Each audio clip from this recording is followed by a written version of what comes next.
Hello students. तो आज एक नई वीडियो के साथ आपके सामने मैं प्रेजेंट हूँ और आज हम जो टॉपिक डिस्कस करने वाले हैं वो है conjugate points and conjugate planes.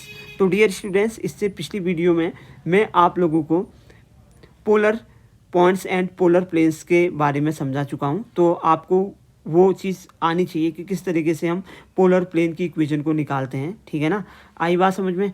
तो अगर आपको वो नहीं आता है अच्छे से तो आप प्लीज़ पिछली वीडियो में जाके उसको अच्छे से देख लें, ताकि आपको फिर conjugate points and conjugate planes के बारे में अच्छे से समझ में आ जाए। तो चलिए बढ़ते हैं और समझते हैं कि conjugate points and conjugate planes क्या होते हैं। तो देखिए, मैं आपको एक बात बताता हूँ। जैसे मान लो हमारे पास क्या है, कोई एक स्फीयर है।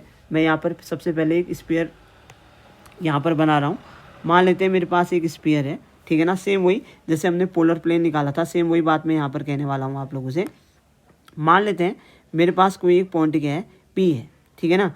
और एक पॉइंट यानी कि जो ये पॉइंट पी है ये स्फीयर से आउटसाइड है, और एक पॉइंट है मेरे पास क्यू, ठीक है ना, ये स्फीयर में है, ठीक है ना। तो अब मैं ये कहता हूँ कि let P and Q are 2 points, ठीक है ना।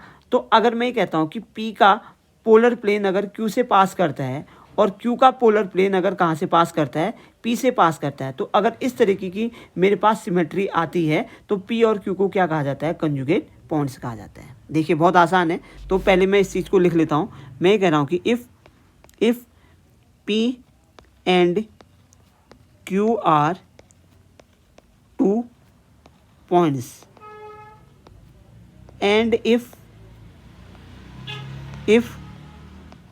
polar plane of P passes through Q, then polar plane of Q will pass through P. Then P and Q are called conjugate points. कितने आसान सी डेफिनेशन है, देखो आप, clear है। यानी कि जो P का पोलर प्लेन है, ठीक है ना, वो आपका कहाँ से पास हो रहा है, Q से पास हो रहा है। इस तरीके से पास हो रहा होगा। इस तरीके से मैं बना लेता हूँ ताकि आप लोगों को समझ में आ जाए, ठीक है ना। और अगर Q का पोलर प्लेन कहाँ से पास हो रहा है बेटा, P से पास हो रहा है, ठीक है ना। तो इस तरीके से P और Q पॉइंट्स को हम क्या कहेंगे, कंजुगेट पॉइंट्स कहेंगे, ठीक है ना। डेफिनेशन बहुत आसान है। अब मैं आपसे ये कहता हूँ कि P का जो पोलर प्लेन है वो Q से पास हो रहा है। मान लो उसका नाम क्या है बेटा, P1 है, और Q का जो पोलर प्लेन है वो कहाँ से पास हो रहा है, P से पास हो रहा है। मान लो उसका नाम क्या है, Q1 है। तो P1 और Q1 प्लेन को क्या कहा जाता है, कंजुगेट प्लेन्स कहा जाता है, ठीक है ना। तो वही बातें मैं यहाँ पे लिख देता हूँ। Let polar plane of P is P1 and polar plane of Q is Q1, then P1 and Q1 are called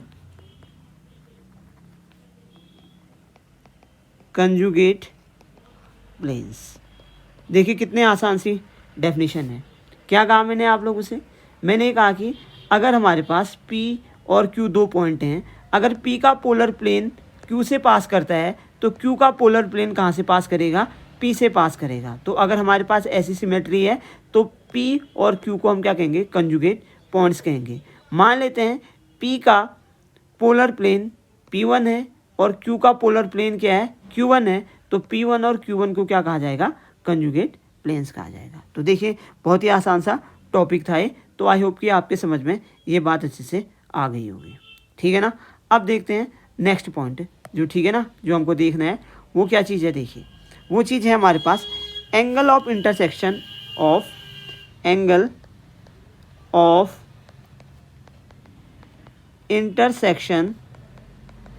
of two spheres. यानी कि अब यहाँ पर क्या है कि दो स्पेयर आपस में क्या कर रहे हैं, इंटरसेक्ट कर रहे हैं। तो इंटरसेक्शन के बाद उनके बीच में क्या एंगल बनेगा ये हमको निकालना है, ठीक है ना। आपकी बुक में डायरेक्ट फार्मूला है, आपको डायरेक्ट फार्मूला निकालना पड़ेगा, ठीक है ना। तो जैसे कहने का मतलब है हमारे पास क्या है, दो स्पेयर हैं। मैं यहाँ पर आपके सामने दो स्पेयर बना रहा हूँ इस तरीके से। एक स्पेयर मैंने ये बना लिया, ठीक है ना, और इसी तरीके से मैंने एक दूसरा स्पेयर बना लिया यहाँ पे, ठीक है ना। पहला स्पेयर है आपका S1 और दूसरा स्पेयर क्या है आपका S2 है। तो पहला स्पेयर है आपका क्या S1 और दूसरा स्पेयर क्या है आपका S2 है। तो यहाँ पर इन दोनों का इंटरसेक्शन होगा। तो ये याद रखना है आपने कि जब दो स्पेयर आपस में इंटरसेक्ट करते हैं तो उनके इंटरसेक्शन से क्या बनता है, सर्कल बनता है। आप इसको इमेजिन भी कर सकते हैं, ठीक है ना। आप सोच के देखो, आपको खुद समझ में आ जाएगा कि जब भी दो स्पेयर आपस में क्या करते हैं, इंटरसेक्ट करते हैं, तो उनके इंटरसेक्शन से क्या फॉर्म होता है, सर्कल फॉर्म होता है। क्लियर है। और आपको एक चीज़ ये याद रखनी है कि जो आपका एंगल होता है, ठीक है ना, यहाँ पर जो एंगल बिटवीन टू स्पेयर होता है, एंगल ऑफ, मैं लिख देता हूँ यहाँ पे, angle of intersection of two spheres, ये क्या होता है, cos theta equal to R1 square plus R2 square minus D square upon 2R1 R2 होता है। अब आप कहेंगे कि ये किस तरीके का फॉर्मूला है, तो वो भी मैं आप लोगों को थोड़ा सा समझा देता हूँ, ठीक है ना। पहले अच्छे से देखना इस बात को, ठीक है ना। जैसे मैंने आपसे क्या कहा कि मेरे पास क्या है, दो स्पेयर हैं, कहा मैंने, ठीक है ना। जैसे मेरे पास दो स्पेयर हैं, एक स्पेयर ये मैंने बनाया और इसी तरीके से मैं एक स्पेयर और बना लेता हूँ, ठीक है ना। इस तरीके से मैंने दूसरा स्पेयर बनाया, ठीक है ना। अब देखिए यहाँ पर कहीं पर एक पॉइंट में ले लेता हूँ P, ठीक है ना। आप कहीं पर भी ले सकते हैं इस पॉइंट को, ये पॉइंट P है आपका। क्लियर है, आई बात समझ में। अब देखिए मान लेते हैं ये फर्स्ट वाले स्पेयर का क्या है, सेंटर है C1 और ये सेकंड वाले स्पेयर का सेंटर है C2, ठीक है ना। तो अब आप देख सकते हैं C1P कितना होगा भाई, C1P को देखो और इसी तरीके से किसको देखो आप, C2P को देखो, ठीक है ना, C2P को देखो।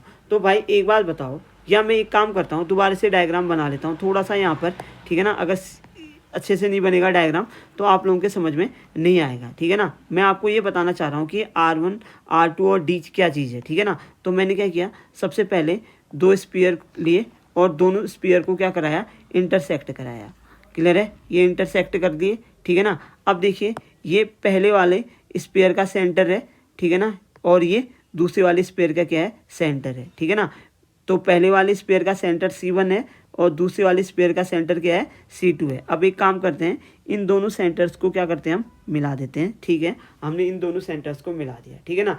अब देखिए यहाँ पर मैं एक पॉइंट P ले रहा हूँ जहाँ पर ये दोनों स्पेयर एक दूसरे को कट कर रहे हैं। आप चाहो तो इसको नीचे की तरफ भी ले सकते हैं। अब आप एक बार बताइए, अगर मैं C1 से लेके P को मिलाऊँ, C1P को मिलाऊँ और इसी तरीके से मैं किसको मिलाऊँ बेटा, C2P को मिलाऊँ, तो क्या C1P radius of first spare बन रहा है, बिल्कुल बन रहा है। क्या C2P radius of second spare बन रहा है, बिल्कुल बन रहा है। तो देखिए इसका मतलब जो R1 है वो क्या है, रेडियस ऑफ फर्स्ट स्पेयर है और R2 क्या है, radius of the second sphere है, ठीक है ना। क्लियर है। अब बच गया D। अब D क्या चीज़ होती है, यहाँ पर ध्यान से देखो, वेयर, यहाँ पर मैं लिख देता हूँ वेयर D इक्वल टू क्या होता है आपका, C1 C2 होता है, ठीक है ना। अब C1 C2 ये है आपके पास। अब C1 C2 कैसे निकालेंगे आप खुद ही सोचो। अगर आपके पास C1 के कोऑर्डिनेट हैं X1 Y1 Z1 मान लेते हैं, और C2 के कोऑर्डिनेट क्या हैं X2 Y2 Z2 हैं, तो भाई C1 C2 कैसे निकालेंगे आप, आपको पता ही है कि यार कैसे निकालते हैं, under root X2 minus X1 का whole square plus Y2 minus Y1 का whole square plus Z2 minus Z1 का होल स्क्वायर। तो इस तरीके से हम C1 C2 को निकाल लेंगे। तो आई होप कि आपको दो स्पेयर के बीच में के इंटरसेक्शन से जो एंगल बनता है वो निकालना तो अच्छे से आ गया होगा, ठीक है ना। आई बात समझ में। ये क्वेश्चन किस टाइप का आएगा आपके पास डायरेक्ट ये क्वेश्चन आएगा। ये क्वेश्चन में किस तरीके से आएगा आपके पास कि C1 और C2 के क्या दिए होंगे आपको, C1 और C2 के क्या दिए होंगे आपको, कोऑर्डिनेट्स दे रखे होंगे, ठीक है ना, और रेडियस ऑफ फर्स्ट स्पेयर दी होगी और इसी तरीके से रेडियस ऑफ क्या भी दी होगी, सेकंड स्पेयर भी दी होगी, और आपसे कह देगा कि angle of intersection of two sphere निकालो। आप आसानी से फॉर्मूले में पुट करेंगे और अपना आंसर निकाल लेंगे, ठीक है ना। इसी में एक कॉन्सेप्ट और भी है, ये है आपका ऑर्थोगोनल इंटरसेक्शन। क्या कहा मैंने? ऑर्थोगोनल इंटरसेक्शन, ठीक है ना, ऑर्थोगोनल इंटरसेक्शन, ठीक है ना। अगर मान लो आपसे कह दिया कि दो स्फीयर ऑर्थोगोनली एक दूसरे को क्या कर रहे हैं, इंटरसेक्ट कर रहे हैं, ये प्रूव करो करके आ गया, तो आपको वहाँ पर क्या कर देना है, कॉस थीटा, ठीक है ना। इसका मतलब आपको वहाँ पर प्रूफ क्या करना है, ध्यान से देखो, इसका मतलब आपको ये प्रूफ करना है कि जो थीटा है वो कितना है, 90 डिग्री है, ये प्रूफ करना है। क्लियर है? आई बात समझ में?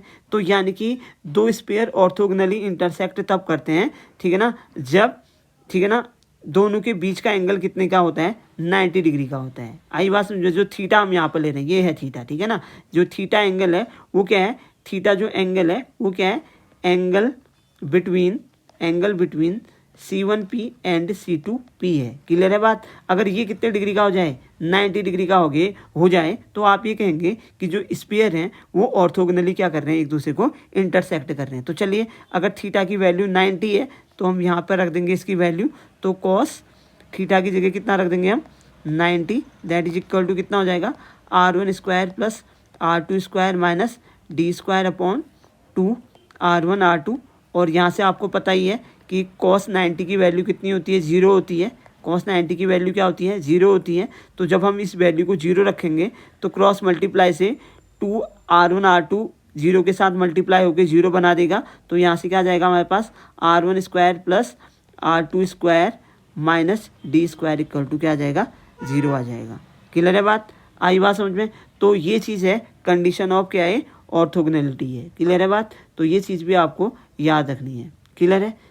ठीक है ना। तो अगर आपके पास कोई क्वेश्चन आता है कि दो स्फीयर ऑर्थोगोनल इंटरसेक्ट कर रहे हैं, तो या तो आप थीटा की वैल्यू को 90 डिग्री प्रूव कर लो, या फिर R1 square plus R2 square minus D square को किसके इक्वल प्रूव कर दो, 0 के इक्वल प्रूव कर दो। आपके पास कंडीशन ऑफ ऑर्थोगोनल क्या आ जाएगा, इंटरसेक्शन आ जाएगा। तो आई होप कि आपको angle of intersection of two sphere भी अच्छे से समझ में आ गया होगा। अब इसी को मैं थोड़ा सा आपको थोड़ा आगे की ओर को बढ़ाता हूँ। हम पढ़ के आ रहे हैं topic angle of intersection of two sphere में क्या, ऑर्थोगोनल इंटरसेक्शन पढ़ लें। अब थोड़ा सा ध्यान से एक चीज़ और देखो। मान लो आपके पास क्या है, दो स्फीयर हैं, ठीक है ना। आपके पास क्या है, दो स्फीयर हैं, ठीक है ना। जैसे मैंने अभी बनाए थे आपके सामने, एक बार और बना देता हूँ मैं आपको, ठीक है, ताकि कन्फ्यूजन ना हो।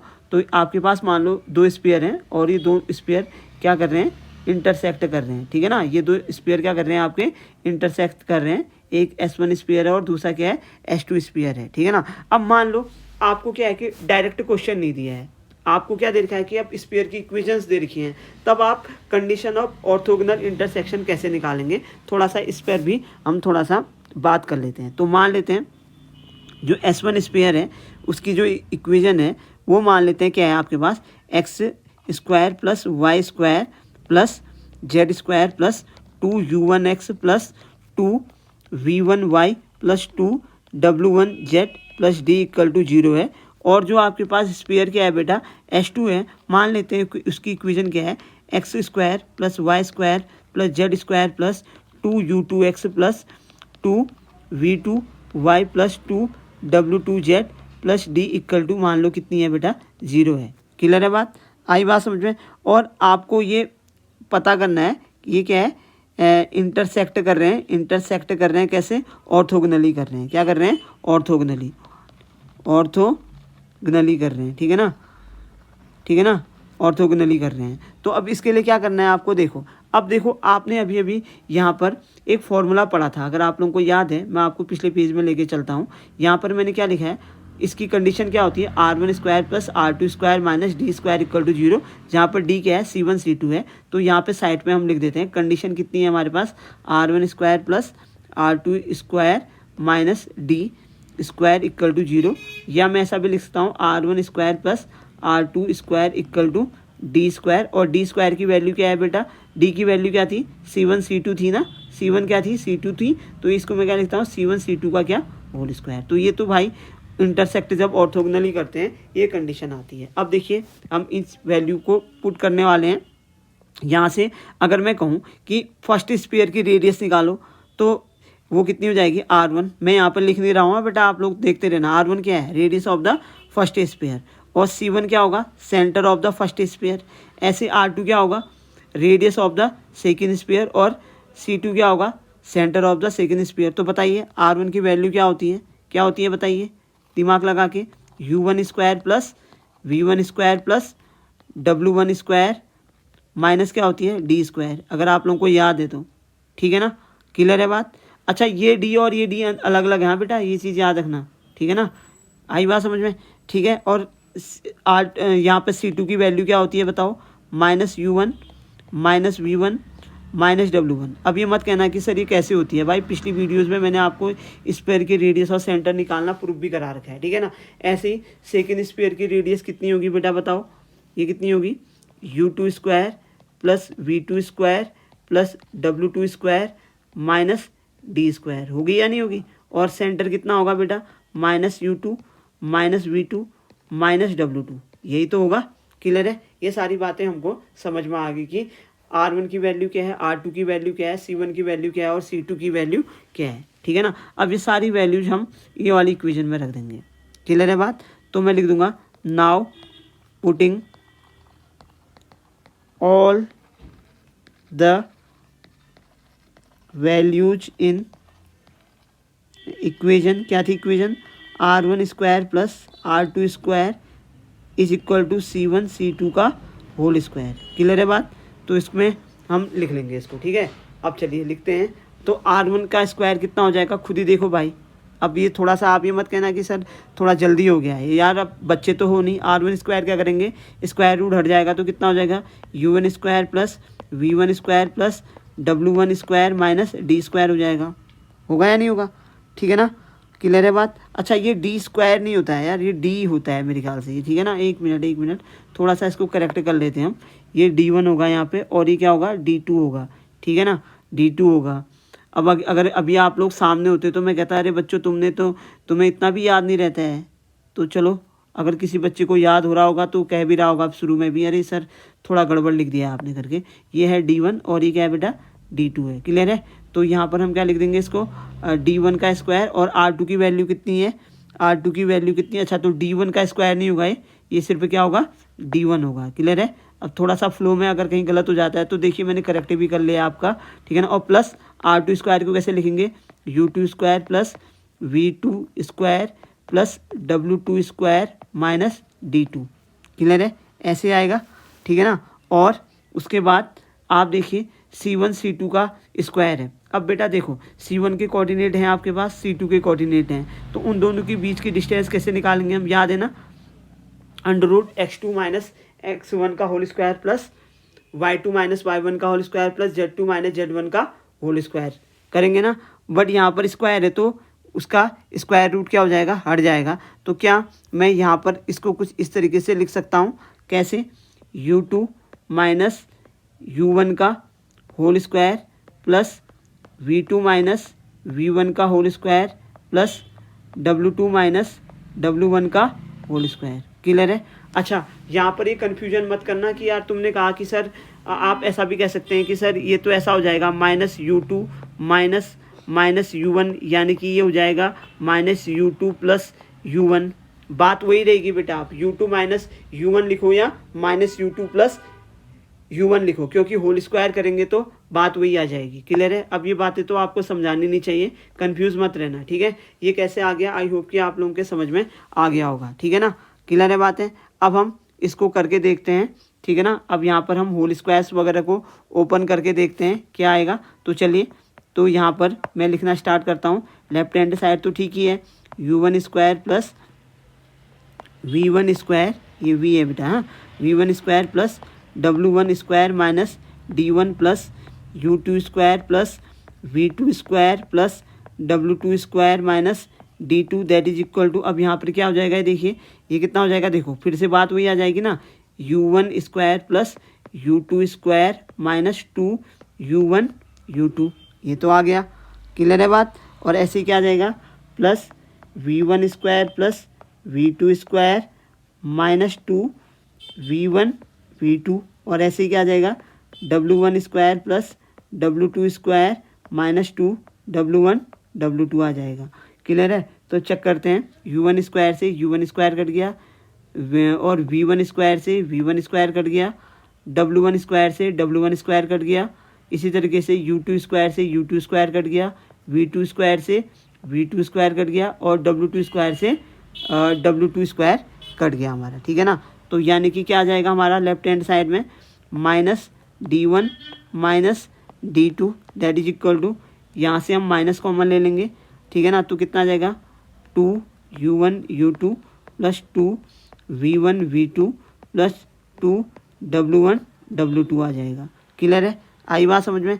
तो ऑब्वियसली एक ही लेफ्ट हैंड साइड से माइनस कॉमन ले लेते हैं, तो यहाँ पर भी क्या आ जाएगा प्लस आ जाएगा। तो दोनों जगह से माइनस साइन क्या हो जाएंगे आपके कैंसिल हो जाएंगे। तो क्या आ जाएगा D1 plus D2 equal to 2U1 U2 plus 2V1 V2 plus 2W1 क्या आ जाएगा W2 आ जाएगा। क्लियर है। तो यानी कि आपकी जो कंडीशन आ जाएगी वो क्या आ जाएगी 2U1 U2 plus 2V1 V2 plus 2W1 W2 that is equal to D1 plus D2। और यही कंडीशन किसकी हो जाएगी ऑर्थोगोनल इंटरसेक्शन की क्या हो जाएगी आपकी कंडीशन हो जाएगी। क्लियर है बात, आई बात समझ में। तो ये वाला फॉर्मूला यूज कब करना है आपको, जब आपको क्या दिए होंगे क्या दिए होंगे स्फीयर दिए होंगे, ठीक है ना। स्फीयर की इक्वेशन दी होगी आपको और आपको कहा जाएगा कि ये दो स्फीयर जो आपको दे रखे हैं ये क्या कर रहे हैं इंटरसेक्ट कर रहे हैं ऑर्थोगोनली। तो आपको करना कुछ नहीं है, आप उन इक्वेशंस को देख के U, V, W और D की वैल्यू आसानी से निकाल सकते हैं। यानी कि पहले वाले स्फीयर से आप U1 की V1 की W1 की और D1 की इक्वेशन की वैल्यू निकालोगे, ऐसे सेकेंड वाले स्फीयर से आप U2 V2 W2 और D2 की वैल्यू देखते ही पता कर लोगे आप, ठीक है ना। और फिर उसको सीधे सीधे इस इक्वेशन में पुट करोगे, क्या है 2U1 U2 plus 2V1 V2 plus 2W1 W2 equal to D1 plus D2 पे अगर left hand side right hand side के बराबर आ जाएगी तो आप कह देंगे कि दोनों स्फीयर एक दूसरे को इंटरसेक्ट कर रहे हैं। और कैसे कर रहे हैं ऑर्थोगोनली, यानी कि उनके बीच का जो एंगल होगा, ठीक है ना, तो वो कितने डिग्री का होगा बेटा 90 डिग्री का होगा। तो आई होप कि आपके समझ में ये बात भी अच्छे से आ गई होगी। क्लियर है, आई बात समझ में। तो आज मैं सोच रहा हूँ कि इस यूनिट का खात्मा कर देते हैं ताकि कल को मैं इस चैप्टर से रिलेटेड कुछ इंपॉर्टेंट क्वेश्चंस मैं आपको अच्छे से समझा सकूँ। तो आज का जो लास्ट टॉपिक है वो है अब आपका radial plane and radial point, ठीक है ना। तो सबसे पहले हम जो अगला टॉपिक पढ़ने वाले हैं वो पढ़ने वाले हैं रेडियल प्लेन के बारे में। किसके बारे में पढ़ने वाले हैं रेडियल प्लेन के बारे में। आई होप कि आप लोगों के समझ में वीडियो आ रही होगी समझ में, ठीक है ना। और अगर समझ में आ रहा है तो प्लीज़ वीडियो को लाइक करें और अगर चैनल को सब्सक्राइब नहीं किया है तो प्लीज़ चैनल को भी सब्सक्राइब कर लें, ठीक है ना। अब देखिए अब हमारे पास क्या है, देखिए अब मैं यहाँ पर हमारे पास मान लो दो स्फीयर हैं, रेडियल प्लेन को समझना है, बहुत आसान है बेटा, सारी चीज़ें समझनी बहुत आसान है। देखिए मेरे पास दो स्फीयर हैं, ठीक है ना, इस तरीके से दो स्फीयर हैं कहीं पर, ठीक है ना। और पहले स्फीयर का जो रेडियस है यहाँ पर थोड़ा सा ये गलत बन गया है, ठीक है ना। तो मैं एक अच्छे से थोड़ा सा बना लेता हूँ उसको। तो देखिए यहाँ पर मैंने एक और स्फीयर ले लिया है, तो ये दो स्फीयर है मेरे पास, ठीक है ना। ये फिर से गलत हो गया है, पेन काम नहीं कर रही है शायद, ठीक है। तो देखिए तो इस तरीके से मैंने एक स्फीयर और बना लिया। ये मेरे पास दो स्फीयर हैं, ठीक है ना। पहले स्फीयर का सेंटर C1 ले लेते हैं और दूसरे स्फीयर का सेंटर क्या ले लेते हैं C2 ले लेते हैं, ठीक है ना।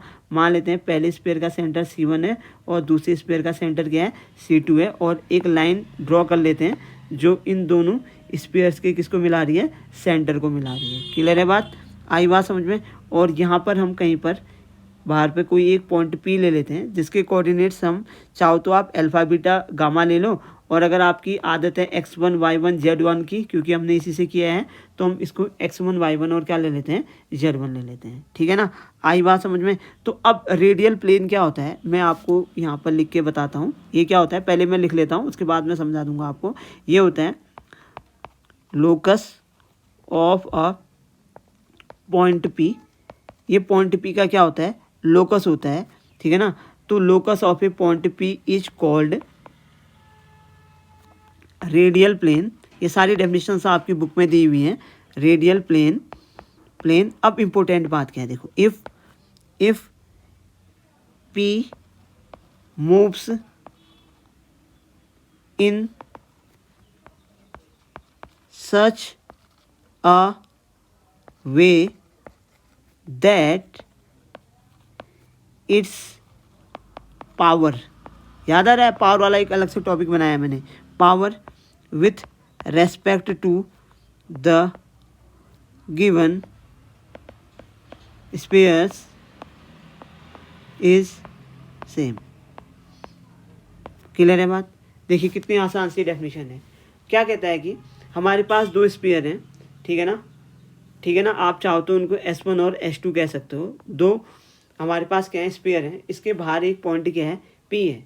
क्लियर है बात? तो हमने कह दिया कि locus of a point P, P के लोकस को क्या कहा जाता है, पॉइंट P के लोकस को क्या कहा जाता है, रेडियल प्लेन कहा जाता है। और कब कहा जाता है कि जब P इस तरीके से मूव करता है, ठीक है ना, तो इस तरीके से मूव करता है कि इसकी जो पावर है किसी गिवन स्फीयर से हमेशा क्या रहे, सेम रहे।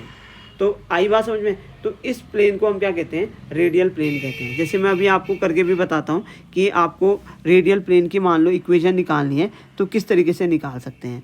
मान लेते हैं मैं यहाँ पर लिख देता हूँ इक्वेशन ऑफ फर्स्ट स्फीयर, मान लो मैं लिख रहा हूँ यहाँ पे, ठीक है ना, वो कितनी है देख लेते हैं, x² + y² + z² + 2u1x + 2v1y + 2w1z + d1 = 0 है। क्लियर है? और हमारे पास दूसरे स्पेयर की इक्वेशन है x² + y² + z² + 2u2x + 2v2y + 2w2z + d2 = कितनी है बेटा, 0 है। मान लो हमारे पास ये दो क्या है, स्फीयर है।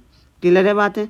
अब हमको क्या है कि दैट मीन्स अगर रेडियल प्लेन है तो हमने क्या कहा, रेडियल प्लेन है तो पावर ऑफ, जो पावर होगी, ठीक है ना, पावर होगी पॉइंट P की with respect to 1 that is equal to power of the point P with respect to, तो क्या हो जाएगी, सेकेंड हो जाएगी। ये तो आपको पता ही है ना, क्योंकि यहाँ पर हमने लिखा भी है, क्या लिखा है, locus of a point P is called radial plane. हम मान के, अगर हमको क्या प्रूव करना है, हमको ये प्रूव करना है कि जो, ठीक है ना, कि जो P है, ठीक है ना, इसका लोकस क्या है, एक रेडियल प्लेन है। तो हमको क्या प्रूव करना पड़ेगा कि क्या कहते हैं कि जो पावर है पॉइंट P की with respect to first sphere and with respect to क्या, सेकंड स्फीयर, वो क्या है बेटा, सेम है। अगर हम ये प्रूव कर लेंगे तो हमको ये पता चल जाएगा कि जो पॉइंट P का लोकस है वो क्या है, एक रेडियल प्लेन है। ठीक है ना, तो हम वही चीज़ यहाँ पर लिख लेंगे, ठीक है ना, फॉर रेडियल प्लेन तो क्या लिखूँगा, power of point P with respect to first, equation 1 लिख देता हूँ, आप चाहें तो फर्स्ट स्फीयर भी लिख सकते हैं, that is equal to power of point P with respect to equation number 2। अब चलिए पावर निकाल के देखते हैं। पावर के लिए हम क्या करते हैं, एक्स, अब देखिए पावर कैसे निकालते हैं, x की जगह x1, y की जगह y1 और z की जगह क्या रख देते हैं, हम z1 रख देते हैं। तो चलिए रखते हैं, रख के देखते हैं तो क्या आ जाएगा, x की जगह क्या आ जाएगा, x1² प्लस y की जगह y1² प्लस z की जगह z1²। क्लियर है? अब तो आ गया होगा समझ में, ठीक है ना। और इसी तरीके से क्या लिख देंगे, 2u1x1 plus 2v1y1 plus 2w1z1 plus d1 that is equal to, ऐसे सेकंड में भी रखेंगे, x की जगह x1, y की जगह y1 और z की जगह z1। तो रख लेते हैं कितना, x1² प्लस, बताइए, y1² प्लस z1² प्लस कितना लिख दूंगा, 2u2x 1 ही लिखना पड़ेगा प्लस 2, बताइए, 2v2 y2 प्लस 2w2 कितना, z2 रखेंगे। तो यहाँ से देखिए ये वैल्यूज़ क्या हो जाएंगी, आपस में कैंसिल हो जाएंगी, x1 y1² y1² और z1² की। अब हम क्या करेंगे, देखिए अब क्या करेंगे, देखिए अब x1 वालों को एक साथ रखेंगे, ठीक है ना, x1 वालों को एक साथ रखेंगे, और अच्छा यहाँ पे y1 रखना चाहिए था मेरे ख्याल से ना, ये y1 होगा, ठीक है ना, x1 y1 और z1 है ना, तो x1 वालों को एक साथ रखना पड़ेगा, ऐसे ही y1 वालों को एक साथ रखना पड़ेगा और z1 वालों को एक साथ रखना पड़ेगा। तो चलिए करते हैं, तो कितना आ जाएगा, ये 2x1 आ जाएगा, तो अंदर क्या आ जाएगा, u1 माइनस u2 आ जाएगा। क्लियर है बात, आई बात समझ में। और इसी तरीके से क्या करेंगे, प्लस 2 क्या आ जाएगा यहाँ पे, 2y1 और कितना आ जाएगा यहाँ पे, v1 माइनस v2 प्लस 2, यहाँ पर कितना आ जाएगा Z1 और यहाँ कितना आ जाएगा W1 माइनस W2, क्लियर है बात, plus D1 minus D2 equal to क्या आ जाएगा 0 आ जाएगा, ठीक है ना। तो ये क्या आ जाएगा आपका रेडियल प्लेन निकल आएगा आपका, ठीक है ना। आई बात समझ में, ये क्या है equation of the radial plane है, ठीक है ना। तो आई होप कि आपके दिमाग में रेडियल प्लेन कैसे निकालते हैं ये भी अच्छे से आ गया होगा। अच्छा आप ये भी तो देख सकते हो ना बेटा, देखो एक चीज़ ये भी तो देख सकते हो आप, यहाँ पर देखो हमने एक तरीके से देखा जाए, हमने अगर आप इक्वेशन 1 से इक्वेशन नंबर 2 को माइनस कर दोगे तब भी तो ये चीज़ आ जाएगी आपकी, क्लियर है। तो यानी कि दूसरा तरीका क्या है रेडियल प्लेन को निकालने का, आप क्या करो फर्स्ट स्पेयर से क्या कर दो सेकंड स्पेयर को क्या कर दो माइनस करके 0 के इक्वल रख दो, तब भी आपका आंसर आ जाएगा, ठीक है ना। और एक चीज़ याद रखना आप, ठीक है ना, जो चीज़ मैं लिख रहा हूँ ये क्या है, जो रेडियल प्लेन होता है आपका, radial plane is perpendicular to the line क्या C1 C2, क्लियर है। आई बात समझिए, ये C1 C2 लाइन है आपकी और रेडियल प्लेन आपका क्या है लोकस ऑफ पॉइंट क्या है P है। तो देखिए रेडियल प्लेन भी बहुत आसान है, कुछ भी नहीं है इस प्लेन में, ठीक है ना। आपको ये कहना है कि locus of a point P is called radial plane if P moves in such a way that its power with respect to the given sphere is same. करना क्या है, आपके पास दो स्फीयर की इक्वेशंस हैं, उन स्फीयर की इक्वेशंस को पास करा दो पॉइंट P से, ठीक है ना। आई बात समझ में, यानी कि x की जगह x1, y की जगह y1 और z की जगह क्या रख दो z1 रख दो, और रेडियल प्लेन के लिए क्या कर दो दोनों की पावर्स को क्या कर दो इक्वल कर दो, और पावर को इक्वल करने के बाद क्या करो x1, y1 और z1 के कोफिशिएंट को एक साथ रख दो, और जो कांस्टेंट टर्म है आपके उनको क्या कर दो एक साथ रख दो, और दैट इज इक्वल टू क्या कर दो 0 कर दो, वही आपके पास क्या आ जाएगी रेडियल प्लेन की क्या आ जाएगी इक्वेशन आ जाएगी, क्लियर है। चलिए मैं न्यूमेरिकल के थ्रू आपको एक बार समझाने की कोशिश करता हूँ, बहुत आसान से न्यूमेरिकल्स हैं, इसमें कुछ भी नहीं है आपके पास, ठीक है ना। न्यूमेरिकल्स में मतलब 2-3 लाइन में आपके न्यूमेरिकल्स इसके सॉल्व हो जाएंगे। जैसे मान लो मैं यहाँ पर एक क्वेश्चन लिखता हूँ, ठीक है। अब ये क्वेश्चन क्या है देखो तरीके से आप, ठीक है ना, मैंने लिखा फाइंड द, एक क्वेश्चन लिखता हूँ मैं यहाँ पर लिखता हूँ find the equation of radial plane for the spheres, ठीक है ना। अब स्पेयर्स क्या क्या है आपके पास x² plus y² plus z², ये बुक में भी दिया हुआ क्वेश्चन है आपके 2x minus 4y plus z minus 1 equal to 0, and एक और दे रखा है आपको, वो दे रखा है आपका क्या 2x² plus 2y² plus 2z², ठीक है ना, और -8 इक्वल टू दे रखा है कितना 0 दे रखा है। तो सबसे पहले आपने क्या करना है, देखिए आपने क्या करना है, देखिए आपने करना क्या है कि आपने पहले तो दोनों स्पेयर को लिख देना है। तो आपने लिख देना है कि इक्वेशन ऑफ स्पेयर्स, अब क्या क्या है इक्वेशन ऑफ स्पेयर्स, देखिए क्या है x² plus y² plus z² plus 2x minus 4y plus z minus 1 equal to 0 है। और क्या है दूसरी इक्वेशन आपके पास, इसको लिख देते हैं हम फर्स्ट इक्वेशन, और सेकंड इक्वेशन क्या है आपके पास 2x² plus 2y² plus 2z² minus 8 equal to 0।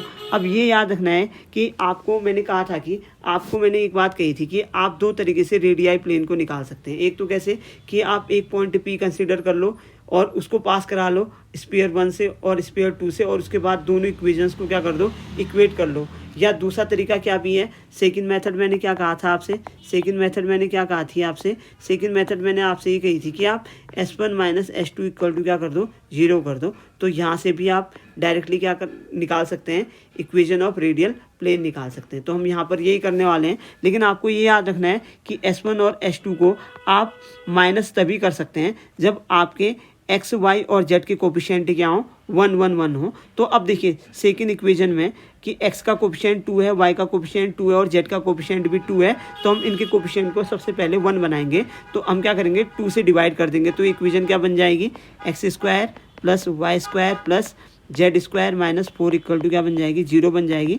अब हम सीधे सीधे कर देंगे इक्वेशन नंबर 1 को क्या कर देंगे इक्वेशन नंबर 2 से क्या कर देंगे माइनस कर देंगे। तो क्या आ जाएगी हमारे पास इक्वेशन, देखिए ठीक है ना। तो इक्वेशन क्या आ जाएगी हमारे पास, देखो इक्वेशन हमारे पास आ जाएगी तरीके से, देखिए x² plus y² plus z² plus 2x minus 4y plus z minus 1, minus करना है हाँ बेटा, minus x square minus y square minus z square और माइनस 4 का कितना हो जाएगा plus 4, that is equal to क्या हो जाएगा 0। तो देखिए यहाँ से x square y square z square क्या हो जाएंगे, आपस में कैंसिल हो जाएंगे। तो 2x में से तो यहाँ पर 2x ही आ गया, ठीक है 2x आ गया, माइनस 4y आ गया और प्लस z आ गया और प्लस 3 इक्वल टू क्या आ गया 0 आ गया। तो ये कह देंगे आप this is the equation of radial plane. ये रेडियल प्लेन की क्या है बेटा इक्वेशन है। तो इस तरीके से रेडियल प्लेन की क्या निकाली जाती है, इक्वेशन निकाली जाती है। क्लियर है बात? आई होप कि आपके दिमाग के अंदर ये बात अच्छे से समझ में आ गई होगी, ठीक है ना, आई बात समझ में। और आज का जो लास्ट पॉइंट है इसको भी हम देख लेते हैं, ठीक है ना, क्योंकि आज फिर आपका जो ये यूनिट है आपकी ये क्या हो जाएगी, कंप्लीट हो जाएगी। इसको भी मैं आपको बता देता हूँ। अगला जो आपका टॉपिक है वो क्या है, रेडियल क्या है लाइन्स हैं, या रेडियल लाइन है आपका टॉपिक है, ठीक है ना, रेडियल लाइन है। तो अब ये रेडियल लाइन क्या होती है थोड़ा ये भी देख लेते हैं आप, ठीक है। मान लेते हैं आपके पास 3 स्फीयर हैं, मान लो आपके पास P, Q और R 3 क्या हैं स्फीयर हैं। तो यहाँ पर मैं वैसे करके समझा देता हूँ आपको। P, Q, R ये आपके पास क्या है, मान लो स्फीयर्स हैं, स्फीयर्स हैं। क्लियर है, आई बात समझ में, ठीक है ना। या एक काम करते हैं, मैं इसको थोड़ा सा अच्छे से ही लिख लेता हूँ, खाली आपके नोट्स भी अच्छे से नहीं बन पाएंगे नहीं तो, ठीक है ना, क्योंकि बहुत सारे बच्चे सेम वैसे लिख लेते हैं, ठीक है ना। अब मान लेते हैं हमारे पास क्या है, हमारे पास 3 स्फीयर हैं। Let S1, S2 and S3 are 3 spheres. ये क्या हैं आपके 3 क्या हैं स्फीयर्स हैं, ठीक है ना। S1 equal to 0, S2 equal to 0 and S3 equal to 0। अब बहुत सारे बच्चे फिर कमेंट पे कहेंगे यार sir S1 equal to 0, S2 equal to 0, S3 equal to 0 का मतलब क्या है। अरे भाई S1 इक्वल टू 0 का मतलब क्या है, अगर आप तरीके से देखो ये क्या है, x square plus y square plus z square plus 2u1x plus 2v1y plus 2w1z plus d1 equal to 0। ये है S1 का मतलब, 0 का मतलब, ठीक है ना। और ऐसे ही S2 का मतलब मैं लिख ही देता हूँ, क्योंकि बाद में फिर बहुत सारे बच्चे कहते हैं कि कन्फ्यूजन हो गया है, ठीक है ना। तो ये S2 का मतलब ये है 2u2x plus 2v2y plus 2w2z plus d2 equal to 0। ऐसे ही S3 इक्वल टू 0 का मतलब क्या है, x square plus y square plus z square plus 2u3x plus 2v3y plus 2w3z plus d3 equal to कितना 0 है। क्लियर है बात, आई बात समझ में, ठीक है ना। तो अब हमने क्या कहा, ठीक है ना, अब हमने क्या कहा कि अब हम ये मान लेते हैं कि let A, B and C are 3 radii plane. अभी हम रेडियाई प्लेन के बारे में पढ़ चुके हैं, ठीक है ना। किसी भी 2 स्फीयर को माइनस करके 0 रख दो तो क्या आ जाएगा आपके पास, वो रेडियाई प्लेन आ जाएगा, ठीक है ना, आई बात समझ में। तो अगर क्या होता है, देखिए अगर क्या होता है then radii plane A, B and C intersect a line. अगर ये एक लाइन पे क्या कर रहे हैं, इंटरसेक्ट कर रहे हैं, then this line is called radial line. अब आप कहेंगे कि सर कन्फ्यूजन हो गया। अरे कुछ नहीं है बेटा, देखो आपके पास 3 स्फीयर हैं, आपके पास कितने स्फीयर हैं, 3 स्फीयर हैं, ठीक है ना। अब यानी कि अभी हमने रेडियल प्लेन के बारे में पढ़ा था कि रेडियल प्लेन क्या होता है, लोकस ऑफ एनी पॉइंट यानी पॉइंट P, ठीक है ना। आई बात समझे, उसको रेडियल प्लेन कहते हैं, ठीक है ना। इस तरीके से कि जब, ठीक है ना, इस तरीके से उसको रेडियल प्लेन कहा जाता है जब क्या होता है, बताइए, जब क्या होता है कि आप किस चीज़ को 2 स्फीयर के सेंटर्स को देखते हैं। यहाँ पर देखो ना, आप तरीके से देखिए C1 C2 है, ठीक है ना, और ये P है, क्लियर है। अब देखिए रेडियल प्लेन क्या होगा, इस पॉइंट P का क्या होगा, लोकस होगा। और वो लोकस कब बनेगा आप बताइए, जब क्या होगा, power of point P with respect to sphere 1 is equal to power of point P with respect to sphere 2, ठीक है ना। तो इस तरीके से आपके पास क्या है, 3 क्या हैं रेडियाई प्लेन है ABC, अगर मान लो वो किसी एक दूसरे को किसी एक लाइन पर इंटरसेक्ट करते हैं तो उस लाइन को हम क्या कहते हैं, रेडियल लाइन कहते हैं। क्लियर है, आई बात समझ में? फिर से समझो, हमारे पास क्या है, 3 स्फीयर हैं और उनके पास, और उन 3 स्फीयर के हमारे पास क्या है, 3 रेडियाई प्लेन हैं, ठीक है ना। अगर वो 3 रेडियाई प्लेन अगर किसी एक लाइन पर इंटरसेक्ट करते हैं तो जिस लाइन पे वो क्या करते हैं, इंटरसेक्ट करते हैं, उस लाइन को क्या कहा जाता है, रेडियल लाइन कहा जाता है, ठीक है ना। मैं चलो एक काम करता हूँ, आपको एक न्यूमेरिकल के थ्रू समझाने की कोशिश करता हूँ, ठीक है। ध्यान से देखना इस चीज़ को, एक क्वेश्चन मैं यहाँ पर लिख रहा हूँ, ठीक है ना, और तरीके से देखना। हमारे पास 3 स्फीयर हैं, ठीक है ना। Find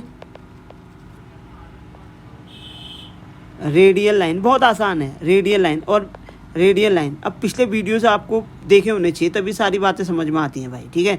find radial line for the spheres, आपको स्पेयर्स दे रखे हैं, वो क्या है, x² plus y² plus z² minus 2x plus 1 equal to 0, एक ये दे रखा है, और दूसरा दे रखा है x² plus y² plus z² minus 4x minus 3y minus z minus 2 equal to 0 दे रखा है, और तीसरा दे रखा है x² plus y² plus z² minus 4 equal to 0 दे रखा है, ठीक है ना। ये आपकी बुक का भी क्वेश्चन है, आप लोग देख लेना, ठीक है ना। अब आपको ये पता होना चाहिए कि अगर 2 प्लेन की इक्वेशन को हम इक्वल करते हैं तो क्या बनती है, लाइन की इक्वेशन बनती है। अब ये तो आपको पता होनी चाहिए ना। अब ये पढ़ाऊंगा, जो बच्चे रेगुलर वीडियो देख रहे हैं उनके दिमाग में तो अपने आप ही समझ में आ जाएगा, ठीक है ना। अब एक बार बताओ, अगर मैं रेडियल प्लेन आपसे कहता हूँ कि रेडियल प्लेन क्या चीज़ है करके, अब एक बार बताओ, रेडियल प्लेन अगर आप निकालें, रेडियल प्लेन कैसे निकालेंगे आप, जैसे मान लो ये S1 है, ये S2 है और ये S3 है, तो भाई रेडियल प्लेन कैसे निकाल सकते हैं आप, ठीक है ना। जैसे S1 में से किसको माइनस कर दो, S2 को माइनस कर दो, तो रेडियल प्लेन की इक्वेशन आएगी या नहीं आएगी, आएगी ना। तो चलिए कर लेते हैं, S1 और S2 को माइनस कर लेते हैं, तो कितना आ जाएगा, देखिए x² y² z² वाले तो कट जाएंगे, तो कितना आ जाएगी इक्वेशन बताइए, ये कितनी आ जाएगी, 2x आ जाएगी प्लस 3y आ जाएगी प्लस z आ जाएगी और प्लस 3 इक्वल टू कितने आ जाएगी, 0। करके देख लो, अपने आप ही पता चल जाएगा।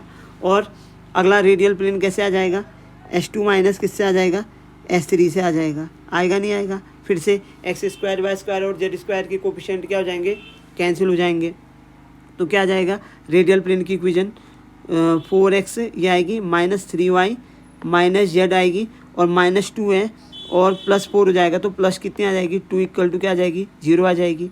और ऐसे ही S1 माइनस S3 करेंगे तो अगली आ जाएगी, तो ये कितनी आ जाएगी, देखो यहाँ पर कितना आ जाएगा, ये माइनस 2x आ जाएगा, क्लियर है, प्लस 1 और माइनस 4 का प्लस यानी कि प्लस 5 इक्वल टू कितना आ जाएगा, 0 आ जाएगा। तो देखिए क्या ये तीनों रेडियल प्लेन आए नहीं आए। तो देखो इस क्वेश्चन से पहली बात तो आपको रेडियल प्लेन निकालना भी आ गया। अब रेडियल लाइन कैसे निकालते हैं, बेटा देखो, आप देखो, अब ध्यान से देखना। अब देखो, अब इनको इक्वेशन नंबर 1 ले लेते हैं, इक्वेशन नंबर 2 ले लेते हैं और इक्वेशन नंबर 3 ले लेते हैं। अब देखो मैंने आपको लाइन की इक्वेशन निकालना बता रखा है, ठीक है ना।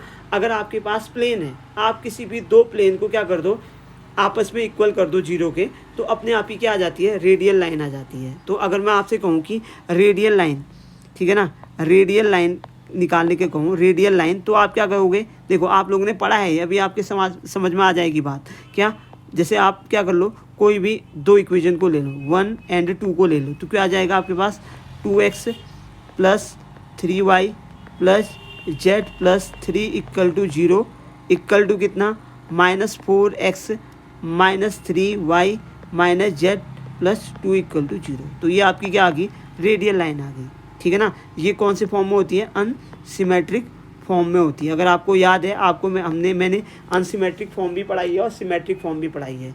सिमेट्रिक फॉर्म में इसको कैसे निकालते थे, याद है, x minus x1 upon l is equal to y minus y1 upon m is equal to z minus z1 upon n।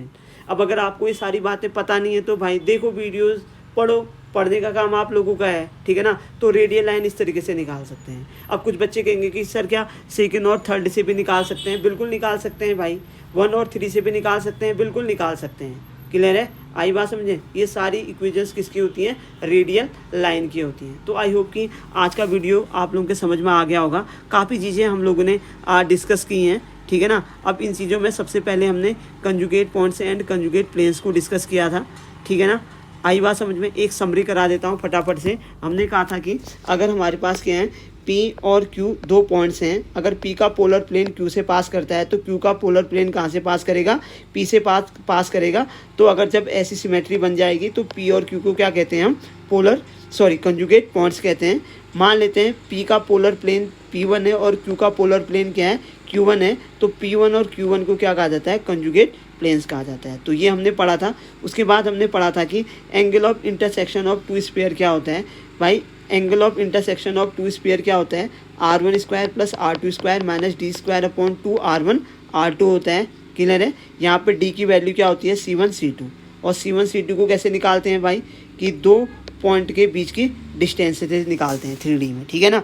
और ऑर्थोगोनल इंटरसेक्शन में क्या होगा, थीटा की वैल्यू क्या हो जाएगी, 90 हो जाएगी। तो थीटा की वैल्यू 90 होने से हमारे पास क्या कंडीशन आ जाएगी, R1 square plus R2 square minus D square equal to 0 आ जाएगी। फिर मैंने आपको ये बताया था कि अगर आपके क्या दिया है, डायरेक्ट क्वेश्चन ना देके दो स्पेयर की क्या दे रखी है, इक्वेशंस दे रखी हैं, तो आप क्या करो, जनरल इक्वेशन के साथ दोनों इक्वेशंस को क्या करो, कंपेयर करो।